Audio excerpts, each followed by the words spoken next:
I've got a hard stop at 7:30. You know, we used to be able to get them done that quick. I hate to interrupt you guys, but we are live. Mr. Chair, we are live. Very good. Thank you very much, Chief Parenti. My name is Jason Perot. I'm the chairman of the Northborough Board of Selectmen, and I call to order this October 19th, 2020 regular meeting of the board. Prior to conducting the meeting, we have some boilerplate to get through here, so if you'll just bear with me. This open meeting of the Northborough Board of Selectmen is being conducted remotely, consistent with Governor Baker's executive order of March 12th, 2020, due to the current state of emergency in the Commonwealth due to the outbreak of the COVID-19 virus.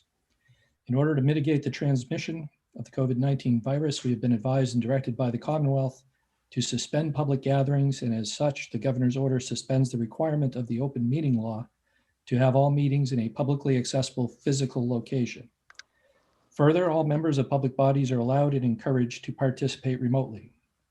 The order, which is posted at the top of our agenda, allows public bodies to meet entirely remotely so long as reasonable public access is afforded so that the public can follow along with the deliberations of the meeting.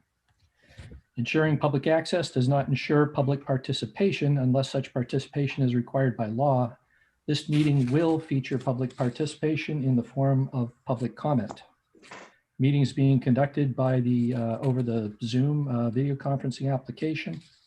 The instructions on how to connect to the meeting are on the agenda.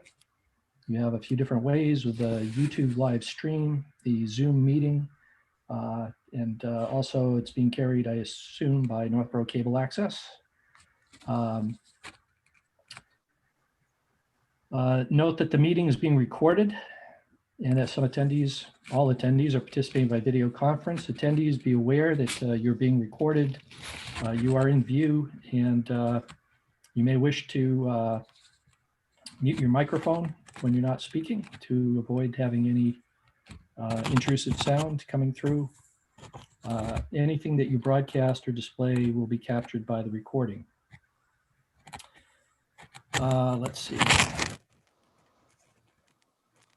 Let me just go over the kind of the ground rules for how the meeting's conducted. I, as chair, will introduce each agenda item and presenter. After the presenter includes their remarks, I'll go down through the board members, inviting their questions, comments, or motions. Please hold until your name is called and you're recognized by the chair. Please remember to speak clearly and in a way that helps generate accurate minutes. For any response, please wait for the chair to yield the floor to you. And members wishing to engage in colloquy with other members, please do so through the chair, waiting to be recognized. I'll speak about the parameters of public comment when we arrive at that portion of the agenda. And finally, because this is a remote meeting, all votes will be taken by roll call. So with that, I would first like to walk through the participants in the meeting to just essentially do a sound check for everybody. My name is Jason Perot, Chairman of the Board of Selectmen. Tim Kalin, Vice Chairman. Present. Leslie Rattan, Clerk. Present. Julianne Hirsch. Present. And Scott Rogers. Good evening, present. Additionally, we have a number of members of town staff. We have Town Administrator John Coder. Present. We have, and we welcome our new Assistant Town Administrator, Becca Meekins. Present. We have our Public Works Director, Scott Charpentier. Present. We have our Finance Director, Jason Little. Present. We have our Fire Chief, David Parenti, who's also acting as our Zoom moderator. Present. We have our Chief of Police, William Liver. Present. And we have our Town Clerk, Andy Dowd. Present. Thank you all very much. With that, I think we can begin with the agenda. First item is the approval of the September 28, 2020 meeting minutes. Do I have a motion? Mr. Chair, I move that we approve the September 28th, 2020 meeting minutes. Do I have a second? Second. Moved by Leslie Rattan, seconded by Scott Rogers. Any discussion? Leslie? Just a quick modification. Under the those present under the Board of Selectmen, it says Tim Kalen, clerk. Tim Kalen's after the vice chair, and I'm the clerk, so I just wanted to be sure that's correct in the minutes. Yes, we can have the minutes edited to reflect that correction. Any other discussion? Seeing none, this is a roll call vote. Scott Rogers, Aye. Julianne Hirsch, Aye. Leslie Rattan, Aye. Tim Kalen, Aye. and I, Jason Perot, also vote aye. The approval of minutes carries unanimously. Now past the hour of 7 o'clock, and our first item of business is David Parenti, Fire Chief, swearing in of firefighter paramedics Anthony Ricardo, Cameron Tracia, and Matthew Tufo. Chief Parenti. Thank you, Mr. Chair. Is it okay with you if I go ahead and bring those guys right in as panelists right now? Yes, please do. Okay. Thank you, Chief.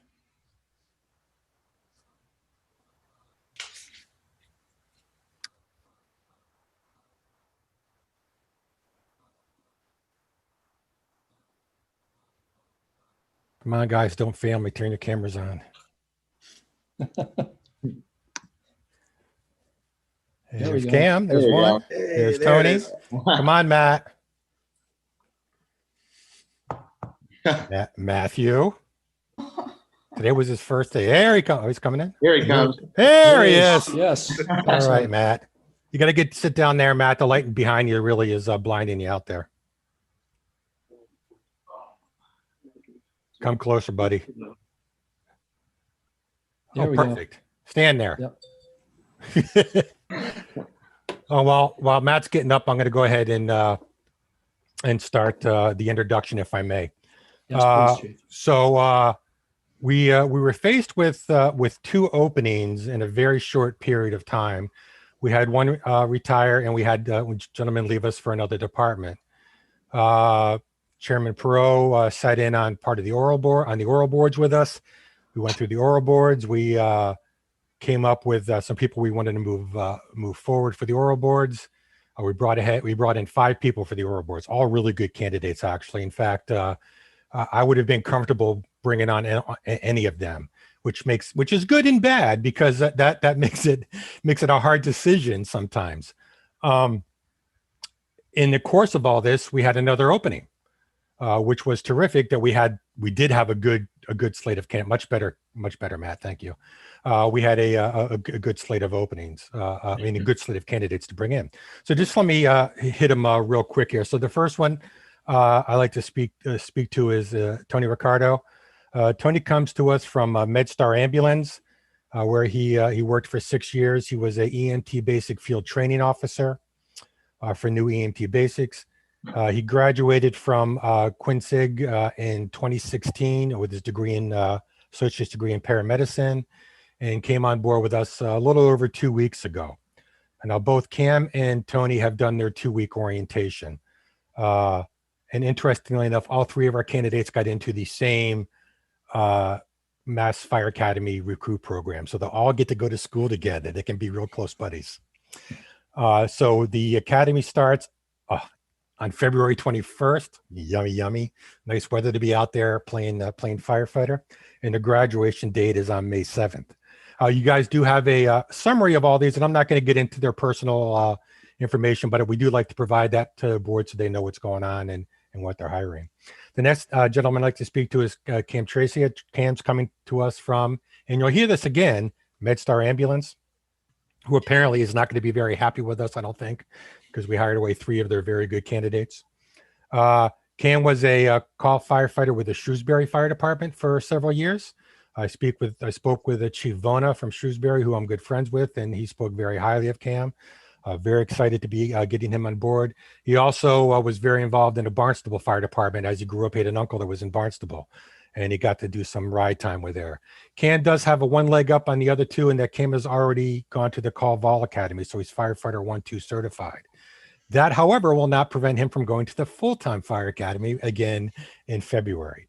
Both Cam and Tony have started on shift. So Cam has been assigned to D shift under Captain Hurst, and Tony's been assigned to A shift under Captain Brillhart.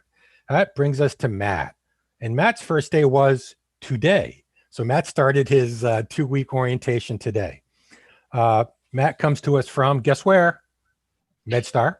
And we're very excited to having Matt on board. Matt also is our only veteran in this group. He spent not quite 4 years, but I guess a 4-year hitch in the Navy, where he was a Navy corpsman. He was stationed in Italy and Japan, which I'm still mad that I didn't get to go there because of COVID, but that's a whole nother thing. And then he earned his associates in paramedicine in 2020. So he's our youngest medic. He's going to spend some time on the ambulance. He's going to be learning a little bit more about the ambulance as the other two progress. And they'll do a lot of ambulance time, but they'll also have to learn a lot of stuff on the fire side. And as I said, Matt and Tony and Kim will all be starting the Fire Academy on February 21st. So we're excited to have them all on board. Thank you very much, Chief. Cam, Tony, Matt, welcome. We're certainly happy to have such capable candidates come in and join our department. I think you've heard the story from the chief and other members of the department. Just very proud of it. Very happy with the cooperation and collaboration that goes on there. And we just look forward to having you join and be a part of that. So let me ask each of the three of you, I'll go left to right as you're presented to me on Zoom here. Just if you'd care to make a brief statement or acknowledgement, start with you, Cam. I'm thrilled to be part of the Northborough Fire Department. I've worked very hard to get to this point in my career, and Northborough is definitely going to be a place where I can learn and grow and succeed as a firefighter and a paramedic. And I'm honored to be a part of it. Great. Thank you, Cam. Tony. I'm very excited to jump on with Northborough Fire. Glad to be serving the town of Northborough. It's a beautiful community. I'm excited to get into the Fire Academy and really start to absorb all those things, start to use, put it all to good use. Thank you for having me. Very good. Thank you. And Matt. Yes, I am also very excited to join the Northborough Fire Department, and very excited for this opportunity to grow within the department and become a better firefighter and paramedic. And couldn't do it without my fellow firefighters and paramedics to assist me along the way. So thank you for the opportunity. Great, thank you, Matt. As Chief Parenti mentioned, I was the member of the Board of Selectmen who sat in on the interviews for these candidates, as well as several others, and certainly it was a very competitive process. So congratulations to you three for having emerged from that and been the candidates we're bringing in here to Northborough. Members of the board, any comments? Leslie.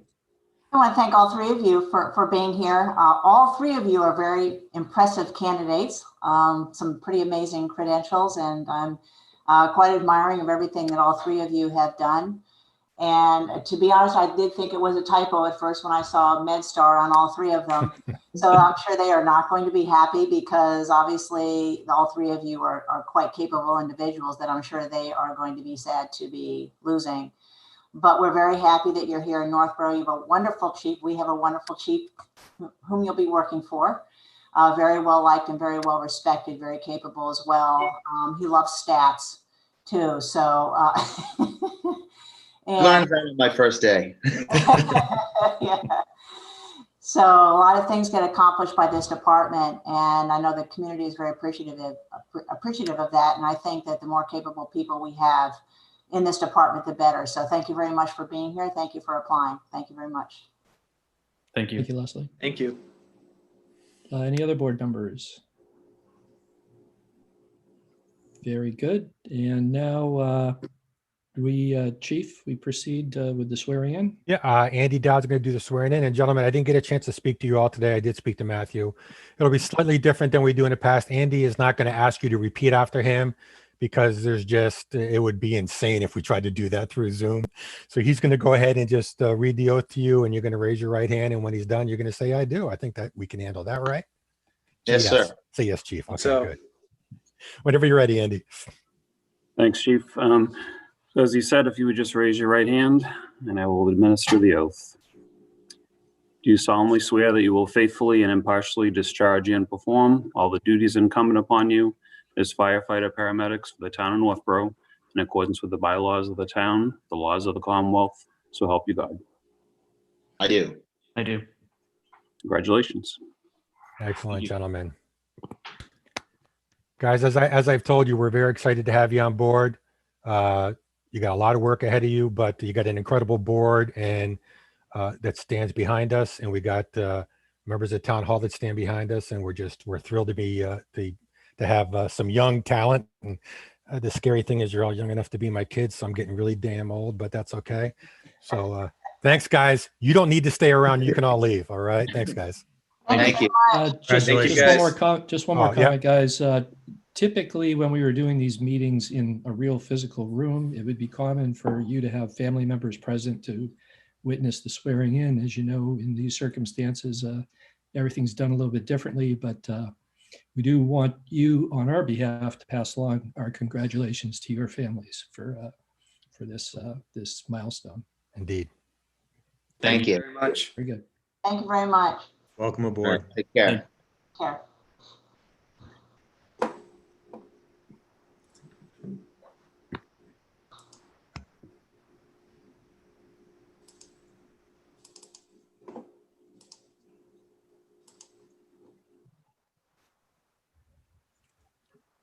And next on the agenda, it's past the hour of 7:05. We have Andrew Dowd, Town Clerk, acceptance of COVID-19 response grant application from the Center for Tech and Civic Life pursuant to Mass General Law, Chapter 44, Section 53A. Andy? Thank you, Mr. Chair. So this grant opportunity was made available to actually election officials all across the country. This nonprofit received a $250 million donation, and that was earmarked towards specifically assistance with elections across the country. So the grant award for Northborough totaled $5,335. It's basically based on our population, number of voters, what our budget is. And there are really no strings attached. We can pretty much spend it on any election-related expense, which we have some significant ones this year, given all the additional burdens placed on us. So I was happy to have the opportunity and to receive the award. Thank you very much, Andy. Comments, members of the board? Leslie? I just want to congratulate Andy and thank you very much for applying for it and always knowing what's available. I think it's impressive that this is a $250 million contribution. Do we know, is it some anonymous donation in this amount, or what do we know? I don't know exactly. I believe it was through another foundation, but obviously a large sum of money. Wow, very impressive. But thank you very much for applying and for receiving that. And I know that with all your expertise, that it will be put to good use. So thank you very much. Thanks. Any other board members? Thank you. I will add my thanks and congratulations, Andy. Appreciate the effort to pursue this and obtain these funds for the town. Certainly in the current budget environment, every dollar helps. So appreciate the effort. At this juncture, did we want to talk about election process, or are we going to wait till later in the agenda? I'd be happy to do that now if you like. Sure, please do. Just to provide you with a brief update, as I've discussed before, all voters in Massachusetts this year have the opportunity to both vote by mail, vote early in person, or vote on election day. We've had a very significant volume of mail-in requests. We've surpassed the 5,000 mark this week. So we've mailed out more than 5,000 ballots to Northborough residents, which is a very significant number, a large number, obviously. So people are taking advantage of that opportunity. Also, just this past weekend, starting on October 17th, early voting in Massachusetts began. And that lasts for 2 weeks in Massachusetts. We're holding our early voting at the Senior Center up on Barefoot Road, where we had done so back in September. It's worked out very well. That's also been an extremely popular choice. Over the weekend, we saw about 225 people vote on Saturday, another 142 on Sunday. And today, the first weekday, actually, we had 199 people show up to vote. So the numbers are significant. The good thing is we really haven't had any lines to speak of. We did have a bit of a line at the beginning on Saturday. I think a lot of people were excited and saw all the media notice regarding early voting beginning in the state. So, but that was great to see. So that process is going well. One other thing I just wanted to mention and remind folks of is if you've requested the mail-in ballot, it does come with a postage paid return envelope. If you prefer, you can drop that completed ballot off at Town Hall in the drop box. We actually just had a new drop box installed in front of the building in the loop adjacent to the US mailbox. So you can drive right up and not even have to get out of your car and deposit the ballot in that box. And that's already been an extremely popular item. I know I've been emptying it in the morning when I arrive at work, and after the weekend, it's quite full. In addition to that, there's also the drop box that's at the side entry door, and folks can either use either one of those. And also, if people wish and they feel more comfortable handing it to someone in person, you can return your mailed mail-in ballot to the early voting site at the Senior Center during the hours that site is open. So that's another option, and we've seen quite a few people do that. I should just reiterate the hours for early voting. The rest of this week, they're open 8 to 4 at the Senior Center, except Fridays we're open 8 to 12. Over the weekend, next weekend, Saturday and Sunday, they'll be open 10 a.m. to 2 p.m. And then the hours mirror again next week, Monday to Thursday, 8 to 4, and the final Friday, October 30th, 8 to 12. So people have a lot of options. They're obviously taking advantage of it. Another thing, there's lots of great information on the website, which we're trying to keep current. But I would encourage anyone, especially if they requested and returned a mail ballot. The state has a very useful feature through the Secretary of State's website where you can track your ballot. So you can go online, enter some simple information identifying you, and it will not only show that your request has been received, it will indicate when the ballot had been mailed to you. And then when you return it, it will populate again, indicating the ballot's been received back. So it gives you that peace of mind and confidence that we did in fact get the ballot, and your vote will indeed count. So that's certainly all keeping us very busy. I have to thank Karen, my assistant in the office, and also the fantastic election workers that have been helping out with both the mailing process and also in the early voting site. Have a lot of good volunteers, and some of them truly volunteer for absolutely no money, which is amazing. I think the person who's put in the most hours is one who will accept no pay, and it's pretty phenomenal to have people like that are stepping up and willing to help with the process. So I appreciate it, as I'm sure you do.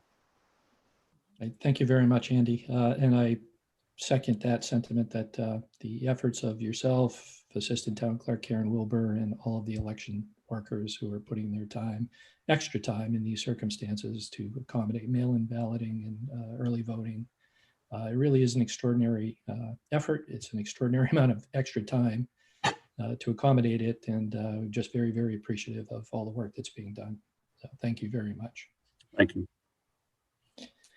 Any comments from the board? And hearing none, John, would you like to? I just wanted to make sure that to be clear, in order for the board to, for the town to accept this grant, the board needs to formally vote to accept it under Mass General Law, Chapter 44, Section 53A. Yes, exactly right. Do I have a motion? Mr. Chairman, I move the board vote pursuant to Massachusetts General Law, Chapter 44, Section 53A, to accept funds under the Tech and Civic Life COVID-19 Response Grant Program for any staffing, training, and necessary equipment relating to the 2020 presidential election. Second. Moved by Julian Hirsch, seconded by Leslie Rattan. Any further discussion? Hearing none, this is a roll call vote. Scott Rogers, Aye. Julian Hirsch, Aye. Leslie Rattan, Aye. Tim Kalen, Aye. and I, Jason Perot, also vote aye. Carries unanimously. So thank you very much, Andy. Appreciate it. Thank you. Next item, it's past the hour of 7:10, and we have Jason Little, Finance Director, approval and execution of advances in lieu of borrowing. Welcome, Jason. Thank you, Mr. Chair. This is a procedural hurdle that we have to go through following authorizing borrowing authorizations. There were two articles that were approved at this year's town meeting on July 18th. And those were for the water sewer garage, which was $800,000, and the Assabet Hill water tank, which was $725,000. And this advance is the part of the borrowing process where we are just authorizing that we can begin these projects. We are borrowing the money from ourselves per se before actually formally going out to the market and borrowing money in the form of an anticipation note or a bond. And so you just have to vote to accept this. Very good. Thank you, Jason. Any questions by the board? Hearing none, do I have a motion? Yes, Mr. Chairman.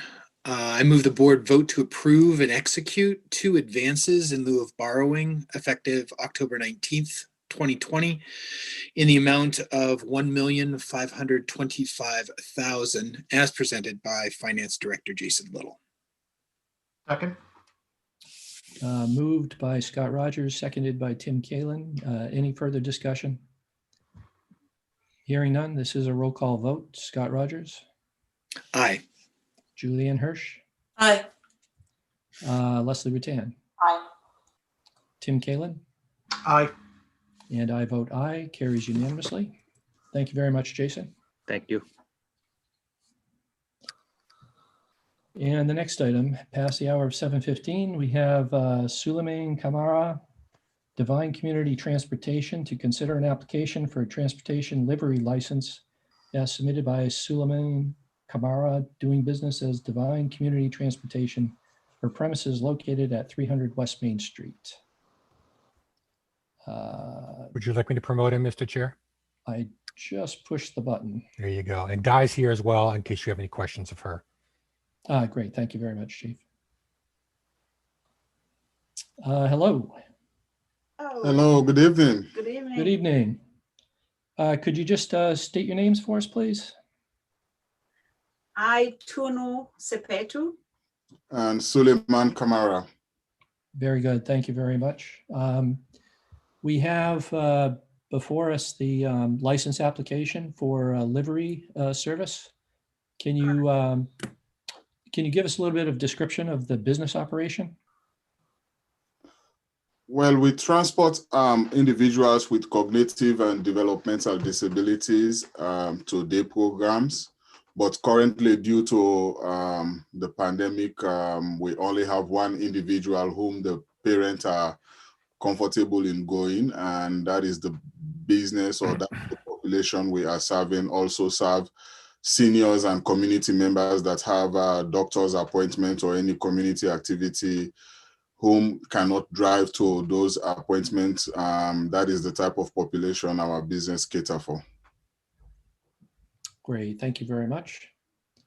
The application has been reviewed by Detective Sergeant Brian Griffin, who's does the background checks for this kind of thing, and does not find anything of concern. Just noting on the application, the condition is that no more than 2 livery vehicles be parked at the business address at 300 West Main. You're aware of that and agreeable to that? Yes, we do. Very good, thank you. Any questions by the board? Leslie? Not a question, just a comment. Also, the building inspector, Bob Federico, did also submit a letter saying that according to the town of Northborough zoning use tables, the proposed use is an allowed activity. Yeah, thank you, Leslie. Thank you. Any other questions or comments? Hearing none. Do I have a motion? Mr. Chair, I move the board vote to approve the application for a transportation livery license as submitted by Suleiman Kamara, DBA Divine Community Transportation, for premises located at 300 West Main Street, with the condition that no more than 2 livery vehicles be parked in marked parking spaces located in front of the Divinity Community Transportation business entrance at 300 West Main Street at any one time. Second.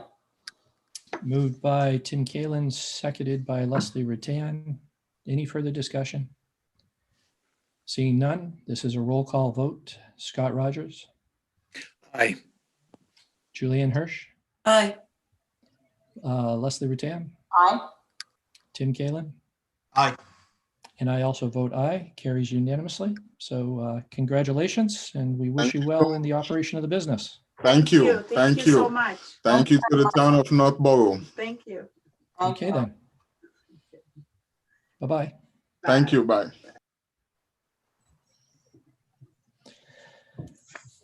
And this brings us to reports. So let's begin with Scott Rogers. Thank you, Mr. Chairman. As always, thank you to Chief Leiber and Chief Parenti for the monthly reports. It's always important to see what's happening in terms of some of the emergency responses and other elements happening in town. Second item, John, a question for you. We've had the recent windstorms and power outages, and kind of at the same time, we've been reviewing emergency management plans. Just an opportunity for you to talk about, how we do in terms of responses to emergencies and our process there. Sure. Actually, sorry, the chief is our emergency preparedness coordinator, but you've got the 3 legs of the stool right here. You've got Chief Parenti, Chief Leiber, and Scott Charpentier, the DPW director. The fire chief is obviously our point person, but these are the 3 folks that I coordinate with throughout all of the emergencies. The windstorm recently, we've done pretty well in terms of not having too many outages, and we've done a lot of tree work over the years to keep that to a minimum. But there's not much you can do when you get a windstorm of that magnitude blowing through with that kind of intensity. But it's a coordinated effort, and we start talking late at night or early in the morning, or in some cases, I usually get a phone call from the fire chief around 2 or 3 in the morning. I think he waits till that time to call me, just till I fall asleep. But no, in all seriousness, it's a coordinated effort in terms of the responses. And depending on the magnitude and the duration, we start to expand and bring more people into the team, and we start looking at other resources. But generally speaking, at least with this last one, it was a matter of a couple of days. Most people had their power back, so we didn't get into a sheltering situation. It was nice that the weather was fairly warm, so people were comfortable, relatively speaking, sheltering in place. But the town has extensive emergency management plans. The chief can speak to those in detail if you'd like. But essentially, we have this coordinated group that expands as needed, depending on the severity and the duration of the emergency. It includes bringing in Board of Health agents, the assistant town administrators, an integral part of the member of the team. And if things were really bad, we'd open the emergency operations center, and one or more of you would be required. That's why you've all been trained, would be required to serve in that capacity. We've been very lucky. I just want to say, when I started and I took over in 2008, I was in the seat for a couple of months, and we had that ice storm in 2008. We had a couple of hurricanes. We had the October storm in 2011, 2012.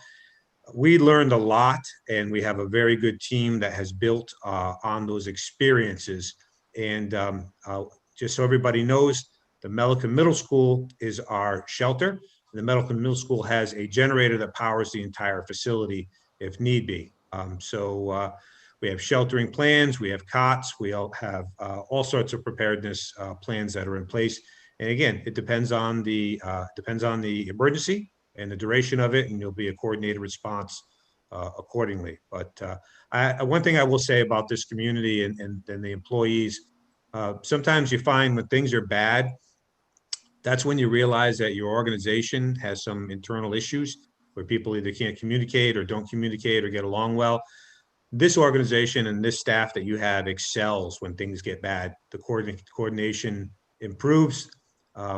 Everybody works well together, and we focus on the needs, and that's a nice place to be as an organization. So good plans, great staff, and excellent execution is our method. So can answer certainly any specific questions you may have, but there's such a variety of emergencies. This last one just happened to be a windstorm. The thing we prepare most for is the thing that we get hit with most, and that's winter storms.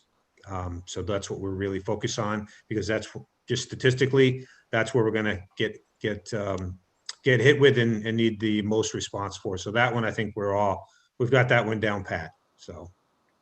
Thanks, John. Yeah, I did my best to commit those 800 some pages to memory, but I'll have to go through it again.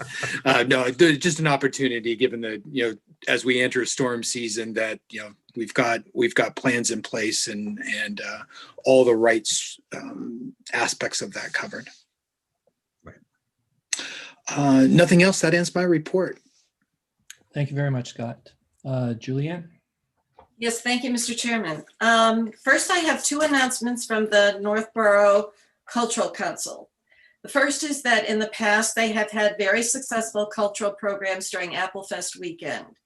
In keeping with the tradition, this year they will have a virtual Culture Fest of music and arts on November 6th at 7 p.m. Reruns will be on November 7th and 8th at 2 p.m. So that's Friday evening and Saturday and Sunday afternoons on the NCAT channel. Secondly, the council is now accepting grant applications to fund programs and events that showcase the arts, humanities, and interpretive sciences. If anyone has a program they would like considered, applications will be received now through November 16th, and they can be found at www.mass-culture.org. Also, White Cliffs Committee met again on October 14th, where we discussed the fact that getting the building back to perfectly historical condition is looking prohibitively expensive. The committee agreed to contract with the architects to come up with a modified plan, which they describe as preservation light. The committee allocated about $6,000 to have the architects outline the minimum we would need to preserve the building and get it up to code. I'd also like to add that at the meeting, Norm Corbin did a short but comprehensive summary of the actions that the committee has taken so far. And this is all on YouTube now and will be available in the minutes once the minutes are approved. Third, I want to say a word of appreciation about our Trails Committee. Since the pandemic started, it is wonderful to see the numbers of people using the trails. They've provided a safe activity for people during this time. And I think we're all grateful that in our town, we have such a large number of well-maintained trails to use. So many thanks to the Trails Committee for their hard work and planning. And lastly, I just want to bring up a topic that I addressed at our September 28th meeting. We've been receiving many emails from residents about problems on Bartlett Street. We also hear in public comments and emails about other situations in town. And many times these statements come with good ideas and the offer to help. Yet we don't have a mechanism to talk about when and how these issues will be addressed. So once again, I'm asking that at the end of all of our meetings, we take a few minutes to talk about what should be on the agenda for the next meeting. And that concludes my report. Thank you, Julianne. Leslie. Okay, I would like to thank both chiefs for their reports as well. And all the information and statistics are wonderful to see. And I do particularly appreciate the letter that was at the end of the police chief's report, which is a happy thing. It says, "Dear Northborough Police Department, thank you so much for taking time out of your busy day to join in on our mom's 80th birthday parade. You really helped in making her day wonderful and so memorable. You are all awesome. Sincerely, Chris and Katie Hallett." And I think that's important to mention these things. I know that your department has done a lot of things like that. And I think in this this time period we're in now, being able to do something happy like that and contribute to someone's happiness is really terrific on the part of our department. So thank you very much for doing that. I also wanted to wish everyone luck on Halloween. I know that there are guidelines that were put out by the CDC and also the state, which I think, you know, if I had to bottom line it, I would say just use your best judgment. It's sort of how I look at it. To be honest, I myself don't really quite know how to handle it. And I know a lot of people are up in the air about what to do. A lot of people don't want to open their doors, you know, for all the kids that could potentially be showing up. People don't want to have to, you know, necessarily greet the kids and be all of a sudden in contact with a lot of different people. People are talking about whether or not to package candy up, and that, which actually is, I think, a nice idea, but it could be potentially very labor intensive, and you really can't predict how many kids are going to come through the neighborhood or not. So it's really, I think, a very tough thing to know how to do, and I'm actually kind of unsure about how I want to handle it myself. So as far as I know, there is no additional guidance from the state. John, we haven't heard anything else. Is that correct?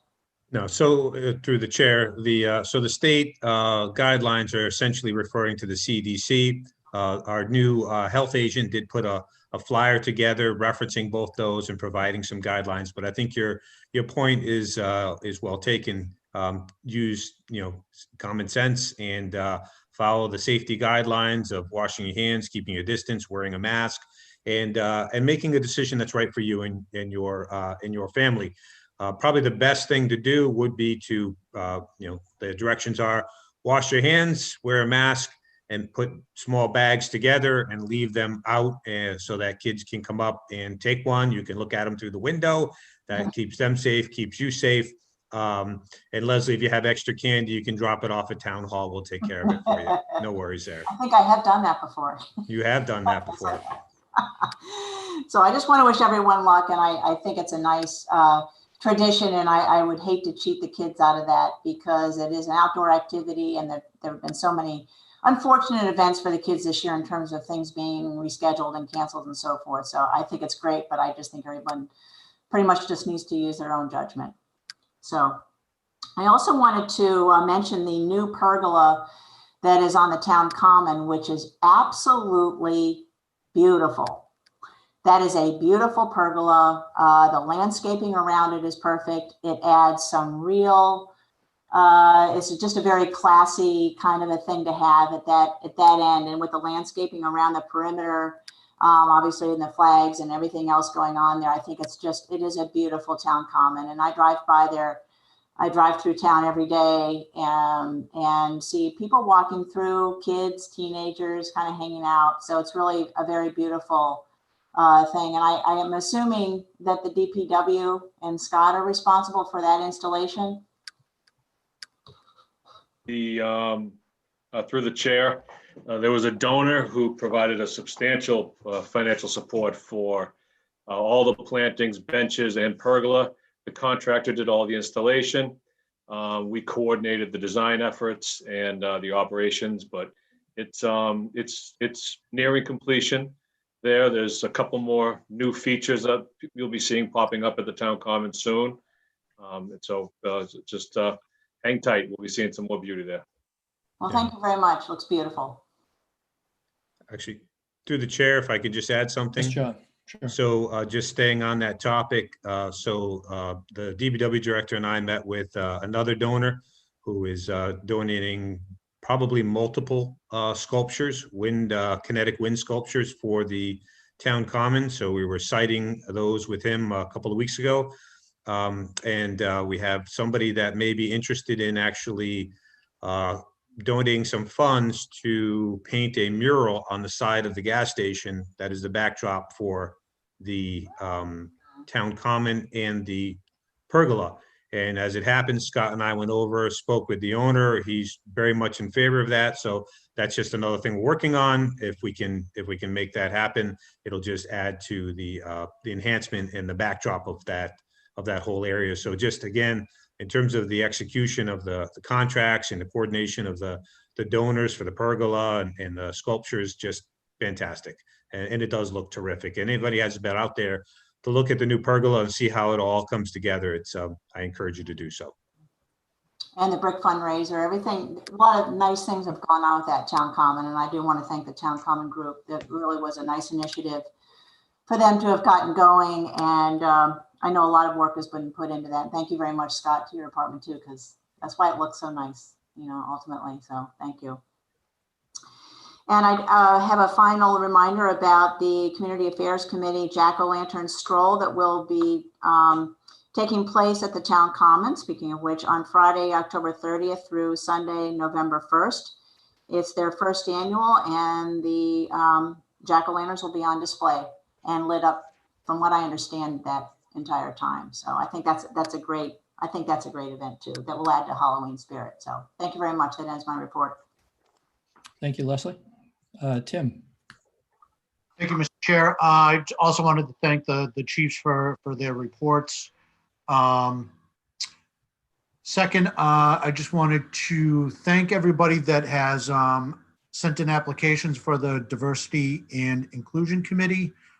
We got 19 applications. So the interview subcommittee for the Board of Selectmen is going to be busy over the next couple weeks conducting interviews. We were planning on having those interviews done for the Selectmen's meeting tonight. But since we got so many applications, we had to spread those interviews out over a couple weeks.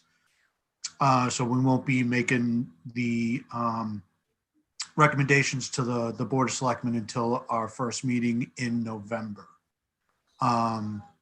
I also wanted to remind people, if they haven't already, if they have interest, to submit an application for the Implementation Committee for the master plan. There are 6 seats available for that for residents. So if you're interested, please submit an application for that. And lastly, to please vote, as Andy was saying earlier. The process has been seamless for early voting, and up through the election on November 3rd. I think it's it'd be pretty easy for people to get out and vote, and it's important that everybody does. That ends my report. Thank you. Thank you very much, Tim. So I have a few things on my plate here tonight for report, because we are trying to be responsive about some of the issues that have been raised recently. So let me begin. As you know, we've received quite a lot of communications concerning the development process going on Bartlett Street. Most recently, I think the communication from Jonathan Ray on Laurel Ave over near that area. What we've done is just to try to put together a statement here that I will read. This is just something that we've crafted, which basically is to the extent of acknowledging the respective jurisdictions of the various boards involved in the process.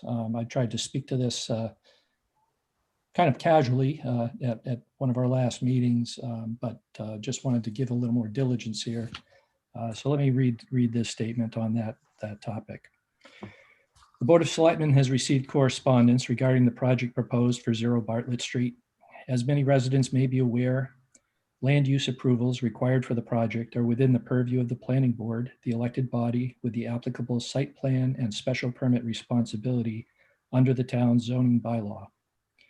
While town administration and the Board of Selectmen are aware of the various development proposals within the town, we do not take formal action while an application is pending before the application's jurisdictional board. One reason is to allow each application to be considered on its merits and avoid a situation in which an applicant might contest the decision on the grounds of improper influence or predetermination. All applicants have a basic due process right afforded to them, and it is in the interest of the town to protect the process and allow the town board with the permitting responsibility to conduct its hearings in a fair and consistent manner. We encourage citizens to participate actively in any land use or other permitting matters that are of interest to them. Residents of the town can express their concerns as part of any public hearing process conducted for a development application. The Board of Selectmen recognizes that this is an essential part of local and democratic government. In this instance, the warehouse use is one that may be proposed under the applicable zoning provisions. As provided by law, land use permitting decisions are subject to the standards established in the zoning bylaw and also to the general requirements of state statutes. That law also provides for an appeal process should residents or applicants request review of the terms of a special permit decision. We are sure the planning board, as the elected body with jurisdiction, will take your concerns into consideration and give them the appropriate weight within the context of the applicable laws. Thank you for taking time to communicate your thoughts and concerns, and we encourage you to remain involved in the planning board process. So that is the official statement at the moment. There is no formal or official or jurisdictional role for the Board of Selectmen to play at this time. We encourage residents to participate through the appropriate process, which fundamentally has been the hearing process conducted before the planning board on these development projects. The next item relating to that, there has been some statements made publicly, either on websites or partially made in public comment at one of our last meetings concerning a potential conflict of interest on the part of Mr. Mark Donahue, who's an attorney for the Gutierrez development, representing them on their behalf in front of the planning board. And the fact that Mr. Donahue also serves, or has until recently served, as the chair of the Industrial Development Commission, a town municipal board. The suggestion had been made that Mr. Donahue is operating and being allowed to operate in a conflict of interest manner, with the appointing authority being the Board of Selectmen. As a consequence of this allegation, it's incumbent upon the Board of Selectmen to investigate the circumstances, which we have done by requesting to town council for an opinion on this situation. And that opinion from town council indicates that Mr. Donahue is in fact in compliance with the conflict of interest law because he, like many of our board members in town, virtually all boards, is operating under a special municipal employee designation. This is a designation that's actually written into the conflict of interest law and specifically allows a board member of a town municipal board to represent private interests in front of other boards and committees, so long as he's not participating in a matter that would present itself in front of the board or committee that he himself serves on. That has been the case, that there hasn't been any matter relating to the Gutierrez properties that have come before the Industrial Development Commission, and there has not been any conflict of interest on the part of Mr. Donahue. This information is basically the opinion that we've sought and received from Northborough Town Council. The information that's been expressed publicly on this matter has been inaccurate in their claims that there has been a conflict of interest. The special municipal employee designation has been in effect and attached to various boards and committees over a period of time, beginning in January of '88 and extending through August of 2007. Over that period of time, we have no less than, it looks like, 20 something boards and committees operating under a special municipal employee designation, including, for instance, the Planning Board, the Zoning Board of Appeals, the Conservation Commission, the Financial Planning Committee, the Appropriations Committee, the Open Space Committee, and of course, the Industrial Development Commission. So this information is a public document. I'll be happy to forward it to anyone who wishes to have a copy of it. But I want to make very, very clear the insinuations that have been made about Mr. Donahue's participation in this matter with respect to conflict of interest law is inaccurate and incorrect. And it unfortunately has had the effect of having Mr. Donahue resign from the Industrial Development Commission solely as not to jeopardize the representation he's currently providing to his client. Speaking personally, I've worked with Mr. Donahue from time to time on various town boards, most recently the Master Plan Steering Committee.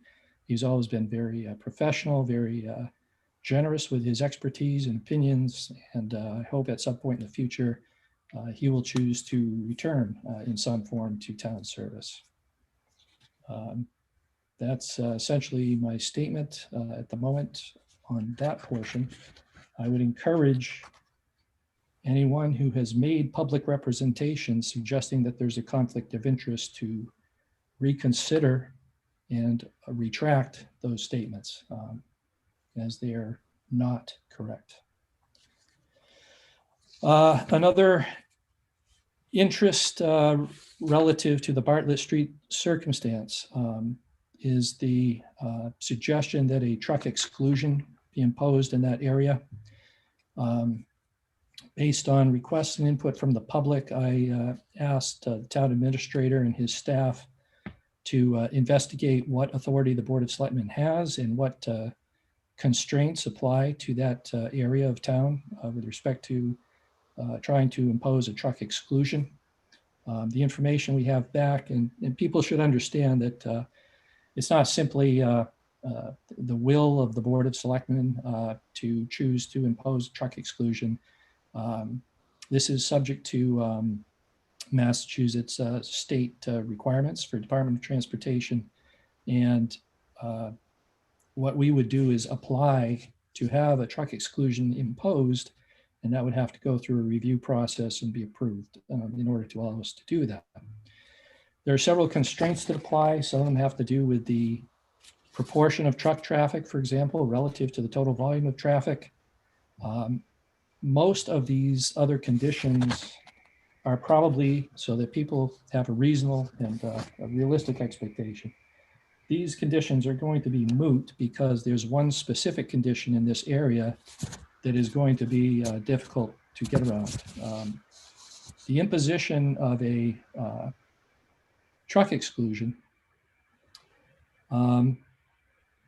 requires either that the diverted traffic remains wholly within the community that's making the application for the exclusion, or that it lies partially in an adjacent community, but only on state highways running through that community, or it lies partially in an adjacent community and have the adjacent community's written approval to allow the exclusion to be imposed and to have the traffic diverted through their municipality.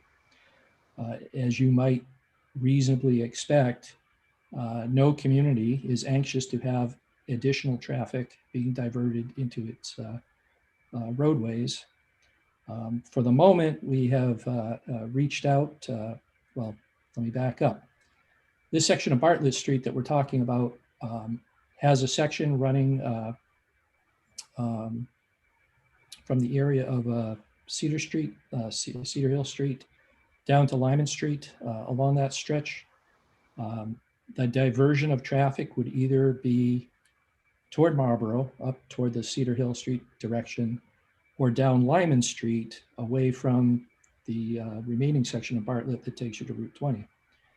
In order to divert the traffic in either of those two directions and avoid the residential area of Bartlett Street, that would require the permission of either Marlboro or Westboro to allow that traffic diversion to take place. And as I was beginning to say, the cooperation of those communities to accept that traffic is unlikely to be forthcoming. The town is going to reach out to those communities. If necessary, we can get a formal written statement to that effect, but I think it's been the case in recent years or in recent history where whenever one community has made that kind of request, it has been denied by the adjoining community. And it's gone in both directions. I believe Northborough has denied requests from Marlboro, for instance, to to allow certain kind of exclusion or diversion to take place. So it is unlikely that we're going to have the cooperation of the adjacent communities. And as a result of that, it's not going to be possible without that cooperation to impose any kind of truck exclusion on Bartlett Street. So again, this is information that town staff has investigated, provided. We are reaching out to the joining communities to ask about the cooperation, but I don't think that the response we're getting is going to be favorable. John, would you care to offer any further comment on that? We have spoken with folks in Marlborough and Westboro, and as you can imagine, they're not interested in having traffic from Northborough diverted into the communities anymore than we're interested in having them divert their traffic onto Bartlett Street or into our community. So unfortunately, that is the situation. The other thing to keep in mind when it comes to a truck exclusion is that any truck that has business on that roadway for deliveries or going to and from the facility is exempt. So trucks that have business on that roadway are able to use it.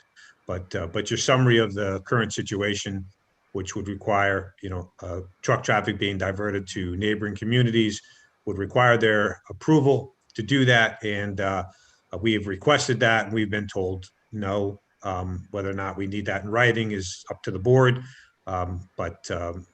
Historically, we've been asked that over the years, and there's really not an upside to for Northborough to take additional truck traffic from the surrounding communities. So you can understand that position. So based on that information, a truck exclusion on Bartlett is not going to be something that would be a workable situation. And that's the information that we provided to the board. Very good, John. Thank you very much. Certainly.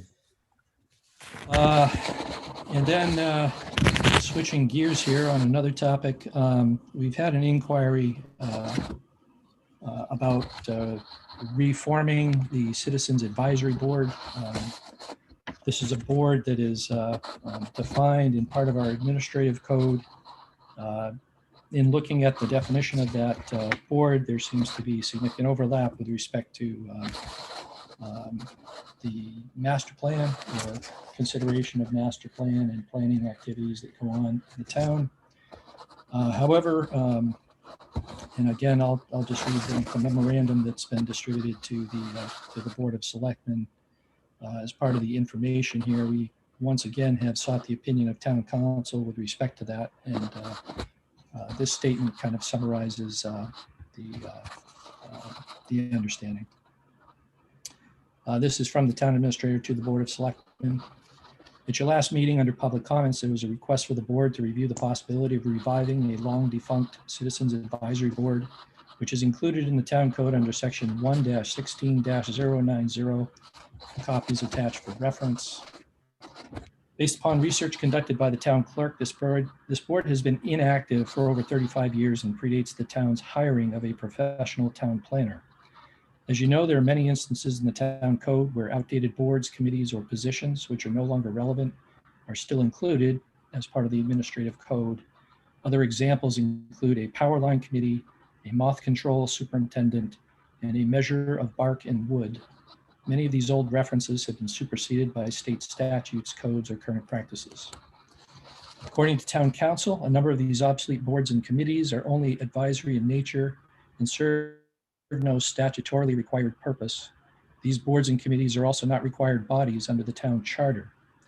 As previously discussed, time and resources permitting, the town should complete a recodification project to eliminate such obsolete references and superseded bylaws from the town code. As you know, the Board of Selectmen followed the recommendations of the Master Plan Steering Committee, which are included in the adopted master plan, and has already formed a Master Plan Implementation Committee. Although the role of the Implementation Committee and the description of duties for the Citizens Advisory Board are not exactly the same, the significant overlap that would exist if both bodies were in place would result in duplicate efforts, cause confusion, and unnecessarily consume limited staff resources. According to town council, where the Citizens Advisory Board is an advisory body, not required by statute, and not required in order for another board to perform a function required by statute, and where it is designated as being under the policy direction of the Board of Selectmen, the Board of Selectmen is not required to assign to the Citizens Advisory Board the functions which the board has already given to the Master Plan Steering Committee. I'm sorry, the Implementation Committee, I believe is the reference there. Given the creation of a contemporaneous committee in accordance with the newly adopted master plan, reinstatement of the old Citizens Advisory Board does not appear warranted at this time. So that is the memorandum from the town administrator to the Board of Selectmen with input from the town clerk and town council. The Citizens Advisory Board is a board that has been inactive for over 35 years. The definition of that board refers to duties which predate the position of having a professional town planner to assume those kinds of duties and work. And we've recently, and consistent with the Master Plan Steering Committee, or the Master Plan that was adopted by the Planning Board, we have recently charged and instituted the Master Plan Implementation Committee, which will have largely the same kinds of responsibilities, and whose composition, I would argue, is more aligned with some of the respective interests that factor into the master plan, and provide representation for certain other town boards and committees that have participated through the steering process and are knowledgeable of some of the factors that we would like to look at going forward. So from this standpoint, it's not, there does not seem to be any purpose in reviving what's essentially an obsolete committee, which was defined in another era and for somewhat of a different purpose than what we're undertaking today. And then finally, this is just my comment because I received an inquiry from a citizen a couple of meetings ago when we were finalizing the formation of the Diversity and Inclusion Committee. On the day of that meeting, late in the afternoon, we received an email from a citizen who submitted a statement that they wished to have read during the discussion of that agenda item. The problem with that was that the agenda item itself was not posted as a public hearing. And since we had not invited the public to offer any additional comment, and the public didn't have a reasonable notice that any comment would be accepted, it was inappropriate to take that statement and present it during the discussion of that agenda item. Didn't have an opportunity to speak with the submitter prior to the meeting. And so what I did at that time in trying to make an accommodation was to, at the end of public comment, acknowledge receipt of the statement and just very tersely summarize what the substance of that submission was without reading the full statement verbatim. So I just want to be clear that the statement that was submitted was not intended for public comment. What I did was try to accommodate it by making reference to it at the end of public comment. The statement referred to an agenda item that was not posted as a public hearing. It would not have been appropriate to present that input from the public in the context of that discussion for that reason. And I think that concludes my report. One final thing I will do as I transition here is to welcome our new Assistant Town Administrator, Rebecca Meekins. Rebecca, would you, actually, John, would you care to introduce Rebecca in person for the first time at one of our meetings? Sure, it would be my pleasure. So, Becca Meekins is the new Assistant Town Administrator. She's completing week 2 with us. Becca was the Assistant Town Administrator in Grafton, where she had worked since 2016. She's got a master's degree in public administration from Clark University and extensive background in municipal finance, procurement, HR, policy analysis, ticking off all the boxes that we were looking for in a new assistant. We did an exhaustive search. We actually went out twice. We went out once and did not find an applicant that we felt what we wanted to bring forward. Went back out again using some consulting services, and Becca turned up in that pool. And I am very, very pleased to have her on board and a member of our team. She's definitely going to be an asset for us moving forward. And I'm resisting just piling stuff up on her desk from my desk right away. But everything I've given her so far, she's taken and run with it. And I just want to say I'm very pleased to have Becca on board. And the staff has reacted well. Her reputation from Grafton, from the other departments, I think most of the folks here have received calls or comments from their colleagues in Grafton saying we're lucky to have her. So I feel lucky to have her, and I want to welcome her here tonight. And Becca, I don't know if you want to say a few words, but officially just welcoming you and introducing you to the town of Northborough. Sure. Thank you for that introduction. That was a great introduction, John. So I appreciate that. Yeah, I'm super excited to start with Northborough. Fantastic community. Your community has a great reputation, particularly among its surrounding communities. I'm, starting week 3, and people ask me how it's going, and I tell them, well, I keep coming back. So I feel like that's the best sign that there is. Staff has been fantastic. You guys have lots of great projects going on that I'm really excited to dig in and provide my expertise and services to the residents of Northborough. So I'm excited to be here. Very good. Thank you very much, Rebecca. And John, anything else under report? Just wanted to make sure you might have read in the paper. So the governor has resubmitted his budget, and just clarified again, despite the fact that we haven't gotten any additional information regarding some help from our friends at the federal level, that they are continuing to hold up their initial bargain of trying to level service, or level fund rather, the state aid, at least the Chapter 70 and the unrestricted general government aid accounts. If you read in the paper, it's amazing. It's like one day, we're going to get something done from the feds. It's going to happen in a week, and then it's not going to happen. Then it's going to happen. And then I read today that they were talking about potentially something coming in terms of stimulus or a federal aid before the election.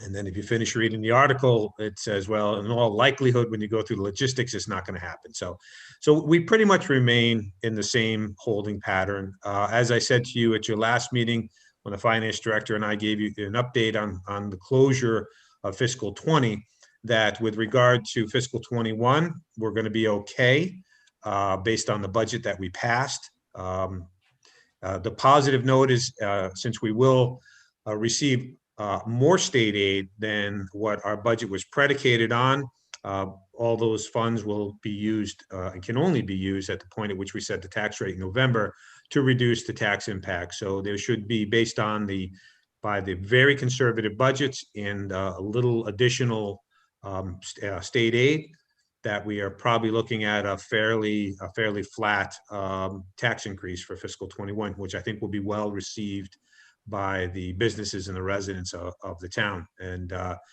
so that's where we are. The only alternative would be to hold a fall town meeting just to spend the additional money rather than put it towards tax relief for the residents and the businesses. So conservatively, we're comfortable where we are in the budget.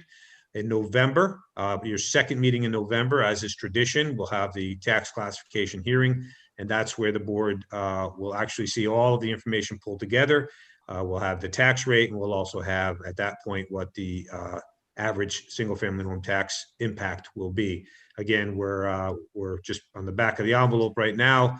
That looks like a very modest, if any, increase for taxes for fiscal 21. Now, having said that, we are working right now on fiscal 2022. Fiscal 2022 is going to be the problem budget. You heard the governor speak to it. That's the budget he's concerned with. It's the budget that we're preparing now to take effect July 1 of next year. The most difficult thing is we just don't have any information from the federal government. And because we don't have that, we don't have any information whatsoever from the state. But we have to assume, barring significant federal aid floating through the state and to the town through them, we are going to be looking at a very difficult fiscal 2022. So we're preparing right now budgets that are level service, so to maintain our current level of services that we provide. And then as we get more information with regard to revenues, we'll start to kind of get a sense of where we are. Now, you know this, every year in December, we usually do a fiscal trend monitoring update, a state of the town, and an economic overview of where we are. I'm hoping, we'll hold that meeting. I'm not sure how much information we're going to have, and that's going to be the difficult thing moving forward. The information will come late in the process, later than any of us are used to or would like. And I don't mind late news if it's good news, but my sense is it's going to be late news and it's going to be difficult news. So the good news for us in terms of the town of Northborough is that we have positioned ourselves well. And based on the budget that we approved for fiscal 21, we're hoping that we're going to be able to continue without significant service impacts in 2022. But again, so much of this depends on what the federal government does and then what the state government does with any revenues that they receive. Just as a refresher for folks, in the last recession, when the federal government provided stimulus funds, what the legislature did was they cut our state aid and then they backfilled it with those stimulus funds. And then next year, when the stimulus funds weren't there, that's when we felt the impact. So some of it's semantics, but the real thing here is to watch what's happening with the federal aid and how that's going to impact the state and trickle down to us. The other issue that we're going to be keeping a close eye on as we develop our fiscal 2022 budget is going to be our health insurance renewals. You hear me say every year, if health insurance is okay, we're okay. So we're watching those numbers. We've had a few meetings with our consultants, but again, the thing that it's unclear to me is, where is the market going because of the impacts of COVID-19? Utilization rates are down in general, but if everybody's losing money, then someone's going to want to make that up somewhere. So those are two things: the federal aid and state aid through the federal government and health insurance are the two 800-pound gorillas that we'll continue to monitor. In the meantime, we'll do everything we can to put a level service budget together, and we're going to have to make decisions late in this process as we get more information. So just bear with us. It's not for a lack of trying on our part, but just like the state has not been unable to put together a fiscal 21 budget until this past month, we're not going to be able to put our budget together, or it's going to be difficult until we get some solid numbers, or at least an indication of where they're going from the federal government and the state government. So stay tuned. As soon as we hear anything, we're hoping maybe after the election that there might be some movement in Congress to approve a stimulus or an aid bill that we can maybe start to get some numbers out of from the state and fill in some rather large blanks in our budget model. So stay tuned and we'll get you more information. Thank you very much. That's all I Jim. have, Mr. Chairman. Thank you. Okay. This brings us to public comment. And for purposes of our remote meeting, let me just explain the mechanism here. We're running through the Zoom application. It does accommodate phone calls, but I don't see anybody dialing in by phone now. I see some people connected through the Zoom application. If you would like to be recognized for public comment, please raise your hand. I do see one hand up already. Public comment is limited per person to 3 minutes. I ask you to please state your name and address and then proceed with your comment. Just for the purposes of understanding, public comments an opportunity to present input to the Board of Selectmen. The board is not going to be taking any of the matters discussed into its own deliberations at this time. If there are relatively simple questions we can answer with the assistance of town staff that are factual, we will proceed with that if we can. Otherwise, the input will be taken under advisement. So if you would like to be recognized, please raise your hand. The First person is John Wickstead, and bring you in right now, John.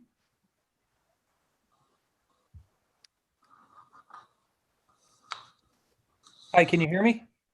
Yes, we can. Can you please state your full name and address, please? Sure, John Wickstead, 2 Stirrup Lane in Northborough. I just Thank had you. a quick process question. Not sure what the process is to go about trying to get a no parking enacted. As you know, I'm involved on the Bartlett Street issue, and I appreciate the selectmen, listening to us on this. One of the side effects of having all the trucks on Bartlett Street is that they've taken to parking overnight on Bartlett Street at least 2 or 3 times a week. As I commute to work down Bartlett Street, you'll see 18-wheelers pulled over on the side of Bartlett Street sleeping. There's lots of reasons why having 18-wheelers sleeping on our streets is not a good idea. And I wasn't sure what the exact process was to go about getting a no parking enacted on the street, for all those reasons why keeping trucks sleeping on our streets is a bad idea. Thank you. Thank you, John. John, would you care to comment on that? I was just going to say, explain why what don't you process let would me, be? yeah, let me look into that, and I'll put some information together for the board for your next meeting. Okay, thank All you, right. John. Any other attendees who wish to present public comment? Going once. Going twice. And public comment is concluded. Thank you for your participation. The next item on the agenda is appointment of a board member to the Master Plan Implementation Committee. As you know, we created the Master Plan Implementation Committee with representation of various boards and committees, a total of 13 members. The Board of Selectmen is one of the boards that has an appointment onto that committee, and this is our opportunity here to gauge interest of any member who wishes to serve and make that decision this evening. Is anyone interested in serving on the Master Plan Implementation Committee? Tim Kalin.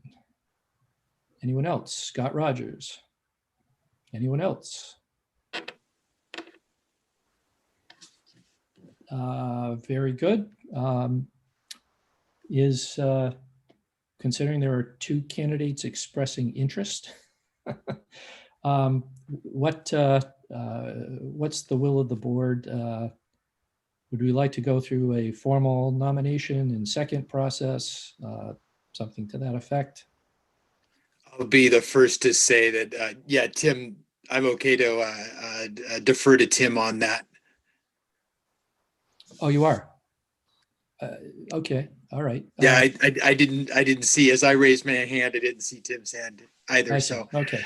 proving that we don't do any deliberation outside Well, of this meeting. There you go. So you're withdrawing your interest in serving on the Master Plan Implementation. There we go. Committee, Scott. If needed, I'll step in, but Nice. yeah, Very good. I'll defer to Tim. Thank you, Okay, Scott. we have Tim having expressed interest.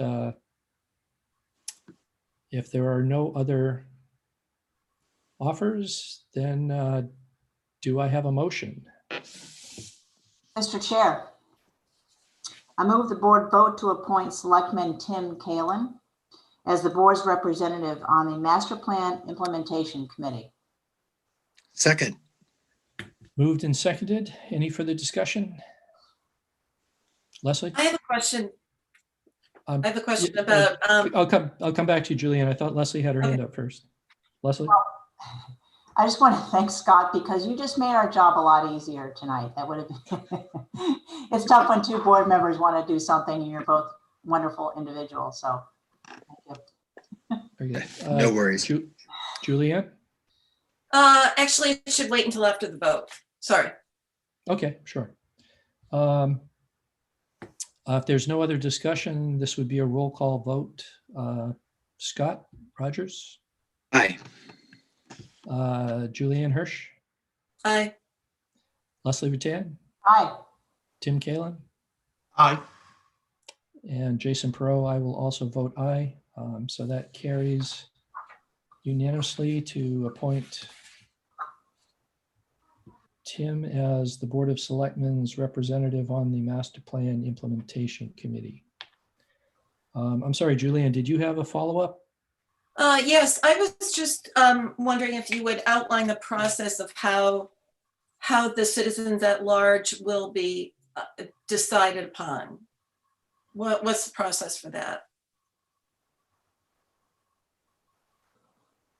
Members of our interview committee care to comment?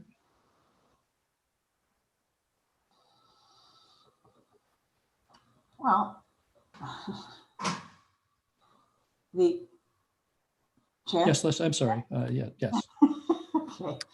No, just like any other candidate who would like to apply to a committee, anyone can apply, and they all come before us on the interview committee. And, you know, we haven't discussed this at all yet, so I'm just kind of talking off the top of my head. But, you know, in addition to the Board of Selectmen seat, Financial Planning Committee seat, Planning Board seat, Historic District Commission, Parks and Rec Commission, Open Space Committee, Council on Aging, we're going to be looking for people who have all sorts of other expertise. And one reason I felt very strongly that every committee be represented with one is that we can have more involvement from the community at large. So as it says here, we need expertise or hope for expertise in planning, architecture, economic development, landscape architecture, real estate, or other fields. So we will have to see who applies and what their backgrounds are, and we will hopefully have a wide array of people to choose from in terms of adding to the committee with those areas of expertise. So that's an ideal group. So hopefully that's what we get.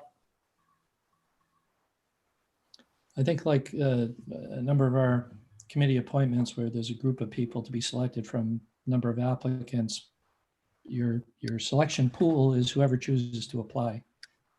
And so until you've gone through the process to conduct the interviews of the applicants, to see their qualifications and skill sets, and then try to understand how those fit into the mission of the committee, and then try to make the best selections from among those applicants. So some of it just simply emerges from whoever chooses to apply and what their qualifications will be. Yes, Julia? So my question was more about the interview process. Customarily, when the committees, when we interview people for committees, the chairperson of said committee is participating in the interview with the interview subcommittee. In other words, if it's for Historic District Commission, the chairperson of that committee sits in on the interviews of the applicants. So given the fact that so much of the master plan is the responsibility of the planning board, are we going to have a planning board designee interviewing the applicants? The appointing authority is the Board of Selectmen. Certainly planning board members are welcome to observe. They're welcome to submit their written input to the committee here with whatever input and recommendations they might have. But I don't necessarily see that there's a need for them to participate in the interview process itself, since it is the Board of Selectmen's appointing authority. Mm-hmm. And it is not an established committee, so there is no chair or officers at this time. Mm-hmm.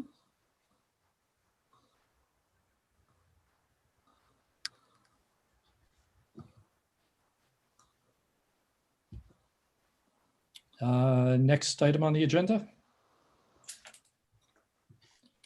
Renewal of Central Massachusetts Veterans Service District Agreement with the towns of Grafton, Shrewsbury, and Westboro. This would be Justin Souza, our district agent, and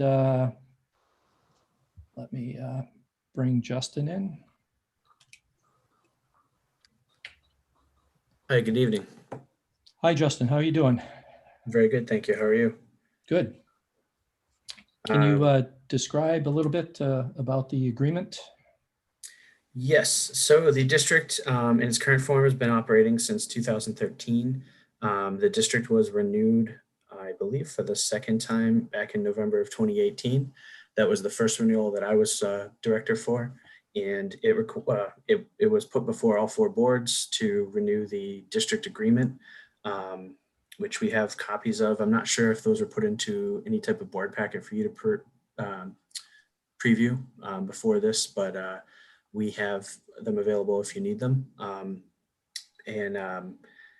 This is a request just to renew that district agreement for the four towns, Northborough, Westborough, Grafton, Shrewsbury, to continue operating in the district as they have been. The district has been running very well with myself as the director, full-time, and I have two part-time agents, Mike Perna and John Gallina. We oversee applications for federal, state, and local veterans benefits. So far this year with COVID, we have been able to help one veteran with unemployment. When her unemployment assistance ran out, we were able to get her on Chapter 115. I can go in a little more detail some of the other benefits if you'd like. One thing I would like to highlight is Veterans Day. We are working together with Northborough TV to highlight several veterans around the town in a brief interview. Program should be about 30 minutes long, I think. It will be a virtual presentation similar to the Memorial Day presentation this year in conjunction with the COVID guidelines. I felt it was only prudent to do a virtual celebration of Veterans Day, seeing as most of our veterans are in a vulnerable category due to their advanced ages. So we're working on that. And Burroughs Cares for Troops is a nonprofit located in Northborough, and they are currently working on a program called Hometown Heroes banners. If you're familiar with the one in Bolton and Marlborough, this will be similar. So they got some veteran families to have a veteran, their veteran photo submitted. And I've seen a preview of some of these banners. They're going to look very sharp on Main Street for November. So pending your questions, that's a brief summary of our district. Thank you very much, Justin. Board members, any questions? Leslie? I don't have a question, but Justin, I want to thank you very much for the idea to have something go out on cable similar to Memorial Day. I think that is excellent.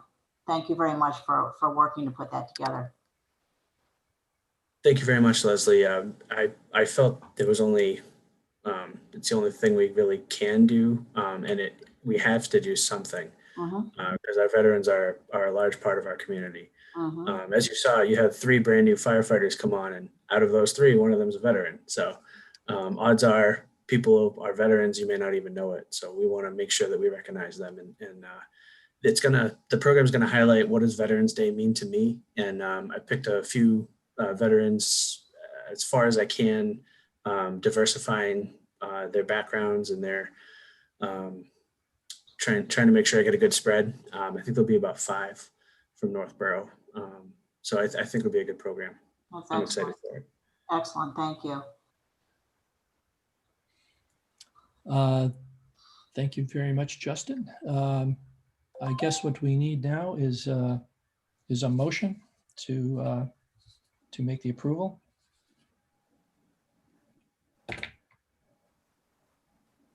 I'm sorry, Julianne, you're muted. Julianne, you're muted. There you go. I'll start again. Hi, Julianne. Mr. Chairman, I move the board vote to authorize the chair to send a letter to the State Department of Veteran Services in support of the application for renewal of the Central Massachusetts Veterans Services District for the towns of Northborough, Grafton, Shrewsbury, and Westborough. Seconded. Moved by Julianne Hirsch, seconded by Scott Rogers. If there's no further discussion, this is again a roll call vote. Scott Rogers? Aye. Julianne Hirsch? Aye. Leslie Rattan, Aye. Tim Kalen, Aye. and I, Jason Perot, will vote aye as well, so it carries unanimously. I will follow up with the letter to get that signed and get that to you, Justin. And thank you very much for all the work that you do on behalf of the veterans. We certainly appreciate it, and we look forward to continuing support and great programs like the Hometown Heroes and support services for veterans. So. Thank you very much, Jason.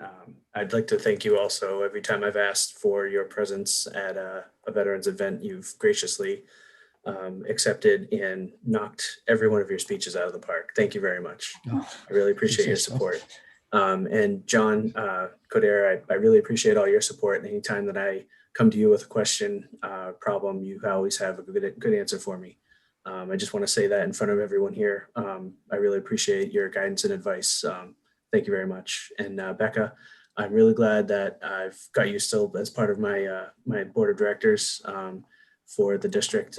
It's great to see you here. Congratulations. Thank you very much, everyone. Yep. I was just saying, just so everybody knows here, Becca was the coordinator for our district through the host community, which was the town of Grafton. So we have that expertise in-house now. So Excellent. Excellent. All right, then. Thank you very much, Justin. Good night. Thank you. Next item on the agenda is the execution of the November 3rd, 2020 state election warrant. We have a copy of the warrant in our packets here. Well, for purposes of discussion, do I have a motion?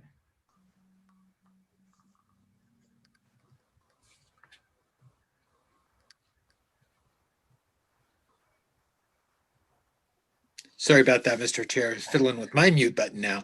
I move the board vote to execute the November 3rd, 2020 state election warrant. Second. Moved by Scott Rogers, seconded by Leslie Rattan. Any discussion? Hearing none. Again, a roll call vote. Scott Rogers. Aye. Julianne Hirsch. Aye. Leslie Rattan. Aye. Tim Kalen. Aye. And Jason Perot, I vote aye. Carries unanimously. Next item, execution of cemetery deed 1103. Do I have a motion? Mr. Chair, I move the board vote to execute cemetery deed 1103. Second. Moved by Tim Kalen, and I heard a second by Scott Rogers. There may have been someone before that, but I didn't catch who that was. Once again, roll call vote. Scott Rogers. Aye. Julianne Hirsch. Aye. Leslie Rattan. Aye. Tim Kalen. Aye.